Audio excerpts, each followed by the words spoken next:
Let us pray in the name of the Father, and of the Son, and of the Holy Spirit. Amen. O Jesus, through the Immaculate Heart of Mary, I offer you my prayers, works, joys, and sufferings on this day for all the intentions of your Sacred Heart, in union with the holy sacrifice of the Mass throughout the world, in reparation for my sins, for the intentions of all my relatives and friends, and in particular for the intentions of the Holy Father. Amen. Let us pray for the intentions of the Holy Father for the month of September, for the cry of the earth. We pray that each one of us will hear and take to heart the cry of the earth and of victims of natural disasters and climatic change, and that all will undertake to personally care for the world in which we live. Our Father, who art in heaven, hallowed be thy name. Thy kingdom come, thy will be done, on earth as it is in heaven. Give us this day our daily bread, and forgive us our trespasses, as we forgive those who trespass against us. And lead us not into temptation, but deliver us from evil. Amen. Hail Mary, full of grace, the Lord is with you. Blessed are you amongst women, and blessed is the fruit of thy womb, Jesus. Holy Mary, Mother of God, pray for us sinners, now and at the hour of our death. Amen. Glory be to the Father, and to the Son, and to the Holy Spirit, as it was in the beginning, is now, and ever shall be, world without end. Amen. My dear friends, as we enter in the presence of the Lord, as we begin this new day, let us take a few moments to thank the Lord for all that He has done for us. We see that right from the time of our birth till now, there have been many instances or events where the Lord has worked wonders in our lives. He has guided us, He has protected us, He has shown us the way, helped us to overcome challenges and difficulties.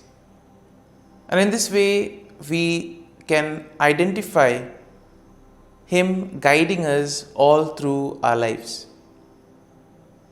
But there are occasions wherein we find it difficult to recognize His presence among us.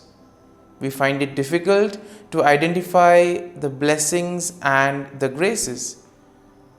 And here we see that it is in these occasions that we need to specially ask the Lord to give us the grace that we may be able to identify those graces, those blessings in our lives. And therefore we see that the first thing to do is to be grateful to the Lord for all that He has done. And therefore, as we begin today's morning prayer, let us begin on this note of gratitude. Let us ask the Lord to help us identify His presence in our lives. And therefore, let us begin by thanking the Lord for all the things that He has done for us. Lord, we thank You for the gift of life. We thank You for giving us talents, opportunities, and various gifts that enable us to become better persons, and also that enable us to reach out to others and make a difference in the lives of others. Lord, we also want to thank You for the gift of our family members, friends, relatives, near and dear ones, and all those who play a very important role in our lives. We see that it is these people who have been instrumental in making us who we are. They are the ones who have devoted their time, energy, and effort, and as a result of it, they have molded us and they have made us better individuals. So today, Lord, in a very special way, we ask you to bless all their endeavors and give them all the graces that they may require in life. We also thank you, Lord, for giving us the gift of this day, a day that would help us in many ways to appreciate the good things that you have done for us, a day wherein we may complete some thing that was left behind, or a day that may present to us various challenges. Whatever be the situation, Lord, we ask you to be with us and guide us. Allow us to be led by you.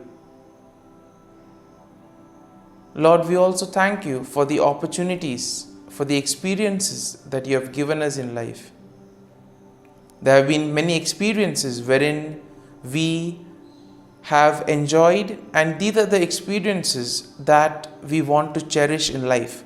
But at the same time, there have also been those experiences and those moments wherein we have found it difficult to accept them. These are the experiences that have been learning experiences. They have taught us a lot in life. Though they may have been hard, bitter, but still they have given us a valuable lesson. They have made us stronger. And therefore, Lord, we also thank you for those moments which have helped us to become strong, which have helped us to become better individuals. And Lord, we also thank you for giving us opportunities to reach out to others, to make use of our talents. And thus, Lord, we ask you to be with us, guide us throughout this day. Lord, allow us to be led by you, so that whatever we do, our actions, our words, may reflect your love, joy, and mercy to the world around us. Help us to become your instruments, so that you may work in and through us. And therefore now, my dear friends, let us all close our eyes at this moment and let us praise the Lord that He has woken us up in this morning. We thank Him for the good health that He has given us, for the good night's rest.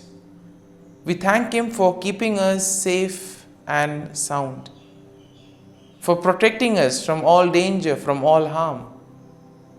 He has kept us in His love, and at every moment we see that His gaze is upon us.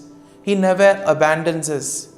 He is always there, guiding us, protecting us, showing us the right path. He loves us.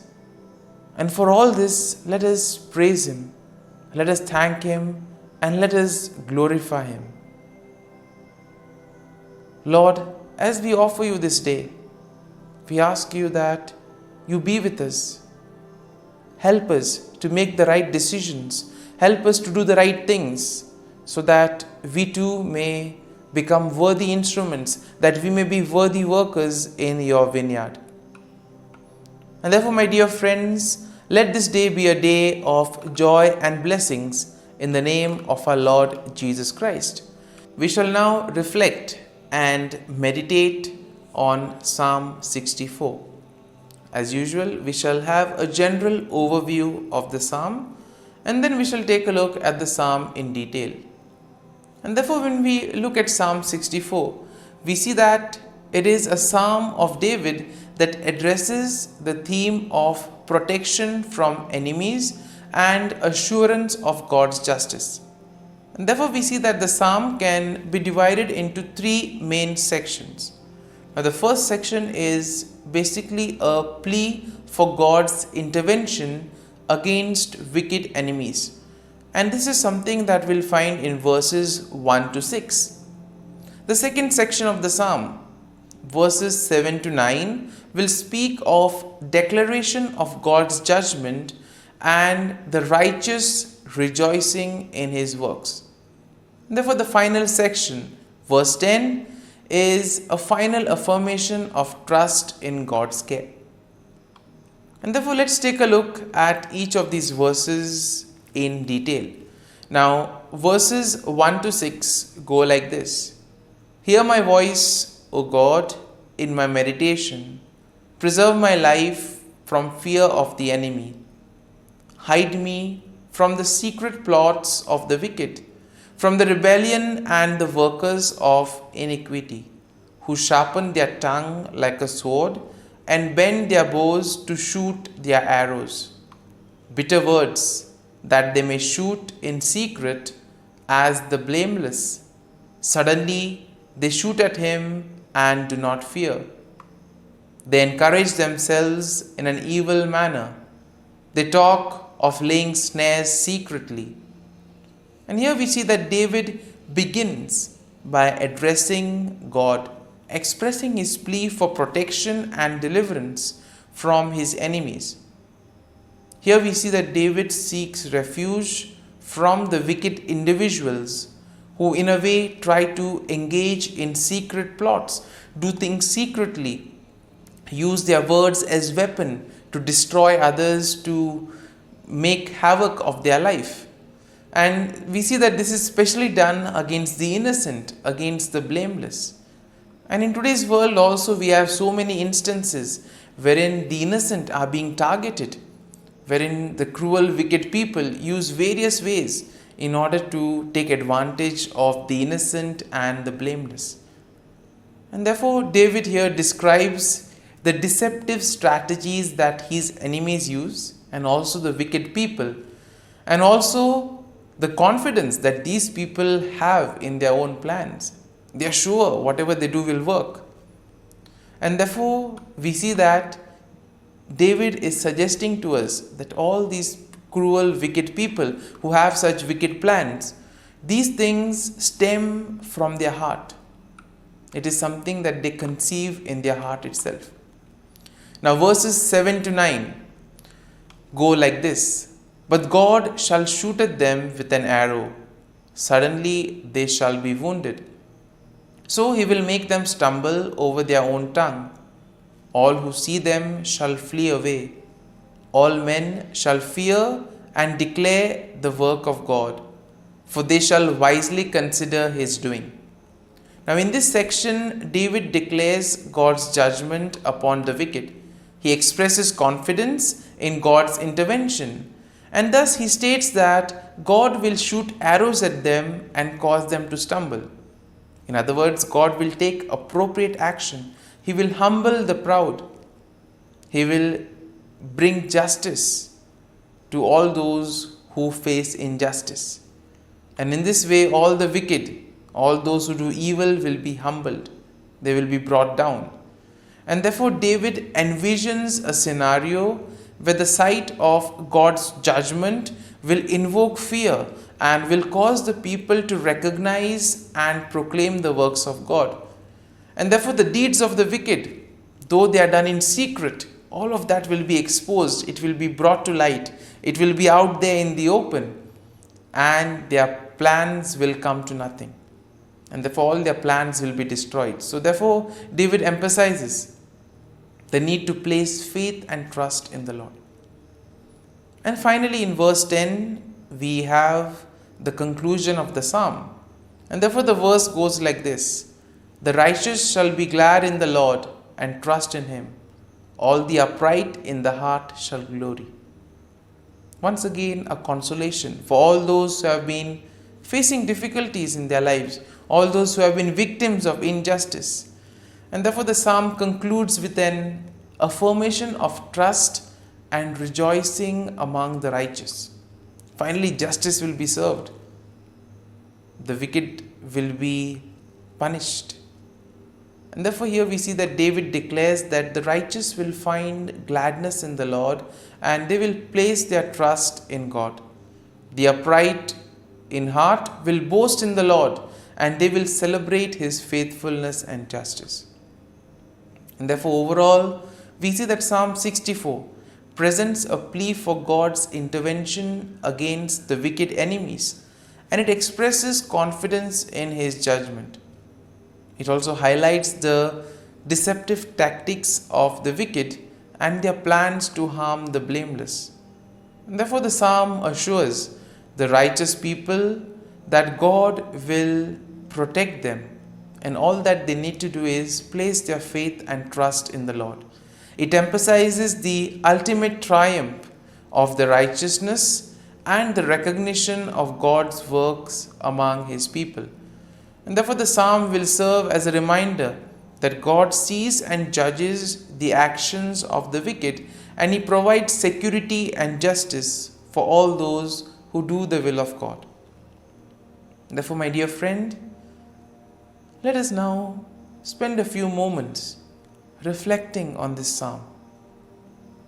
There may have been many things that would have touched us. Could be a verse, could be a sentence, could be a thought or a word. Remain with it. Allow it to take root in you. In this way, we see that the psalm will really be meaningful to us, and will be ultimately be able to draw fruit from it. And therefore, as we spend these few moments in silence, allow the word, allow the thought to take root in you. Let it become part of you, so that ultimately all your works, actions today will be able to radiate the love, peace and mercy of God. That you too will be able to praise the Lord in all your works, in all your dealings with others. And thus you will be a worthy instrument to work in the vineyard of the Lord.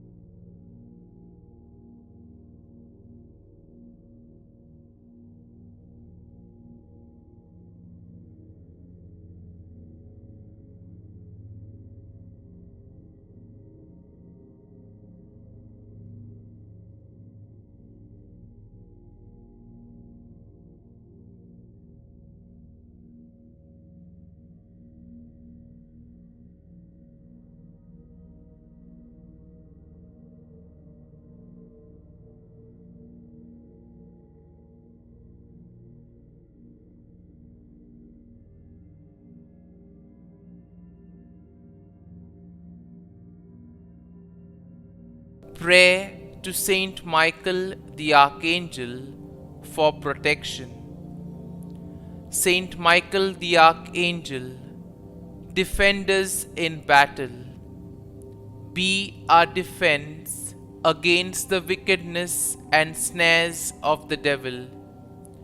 May God rebuke him, we humbly pray. And do thou, O Prince of the heavenly hosts, by the power of God, thrust into hell Satan and all the evil spirits who prowl about the world, seeking the ruin of souls. Amen. Act of Adoration. O Sacrament most holy, O Sacrament divine, all praise and all thanksgiving be every moment thine. Saint Gertrude Prayer for souls in purgatory.